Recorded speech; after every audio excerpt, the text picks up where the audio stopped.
तो हाल ही में चार धाम की यात्रा में एक नया नियम जोड़ा गया, जिसमें गंगोत्री में दर्शन करने से पहले आपको पंचगव्य ग्रहण करना होगा। पंचगव्य यानी गौमूत्र, गोबर, घी, दूध, दही, पांचों का मिश्रण पंचगव्य होता है। अब मेरा सवाल इस सरकार से यही है कि क्या आप लोग हिंदू धर्म में से जिज्ञासुओं को निकालना चाहते हैं?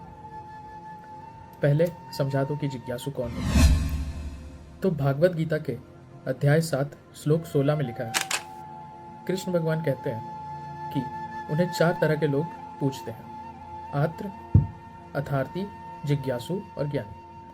आत्र यानी जो भगवान को दुख में पुकारते हैं, अथार्थी यानी जो भगवान को किसी लाभ के लिए भजते हैं, जिज्ञासु यानी जो सत्य की खोज में, भगवान की खोज में उन्हें भजते हैं और ज्ञान की प्राप्ति करते हैं, और ज्ञानी वो जो पूरा ज्ञान प्राप्त कर चुका है और उसे पता है कि भगवान कौन है, इसलिए वो उन्हें भजता है। जिज्ञासु कौन है? ज्ञानी सबसे श्रेष्ठ है, ये सच है, लेकिन जिज्ञासु वो सीढ़ी है जो सीधे ज्ञानी तक पहुंचाती है, क्योंकि जो कभी सवाल नहीं पूछता, जो कभी ज्ञान अर्जित नहीं करना चाहता, वो ज्ञानी नहीं बन सकता, और जिसे जिज्ञासा नहीं होगी वो कभी सवाल ही नहीं पूछेगा। तो अब सवाल यह है कि जिस जिज्ञासु को भगवान श्री कृष्ण ने अपना भक्त माना है, उससे गंगोत्री के मंदिर में प्रवेश क्यों नहीं मिलेगा? क्योंकि जिज्ञासु तो वो है जो आपके कहने से कुछ नहीं करेगा जब तक उसे उसके पीछे का तर्क नहीं समझ आ जाता, और हमें नहीं आता ये तर्क समझ कि हमें पंचगव्य ग्रहण करना ही होगा, तभी हम मंदिर में जा सकते हैं। और गीता के अध्याय 9 के श्लोक 26 में भगवान खुद कहते हैं कि पत्र, फल, पुष्प, जल, श्रद्धा से मुझे जो भी दो मैं वो ग्रहण कर लूंगा। और फिर गीता में ही अध्याय 17, अगर कोई चीज शरीर को हानि पहुंचाए तो उसे ग्रहण करना तब नहीं, शरीर के साथ अन्याय है।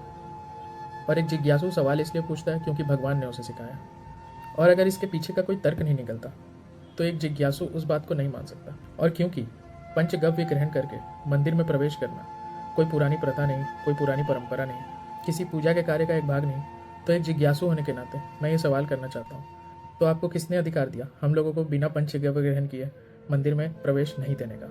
ये हमारे अभिव्यक्ति के आज़ादी पर भी एक सीधा वार है, और हमारे जिज्ञासु होने पर भी। अब वो बात अलग है कि अगर आप भागवत गीता को नहीं मानते और उसके अलावा बाकी सारी पुस्तकों को मानते हो, तो मुझे फिर आपसे सवाल नहीं करना, मुझे आपसे तर्क नहीं करना, क्योंकि उसके आगे तर्क करने से कोई फ़ायदा नहीं, जो तर्कहीन होकर भी आवाज़ करके खुद को सही कहना चाहता है।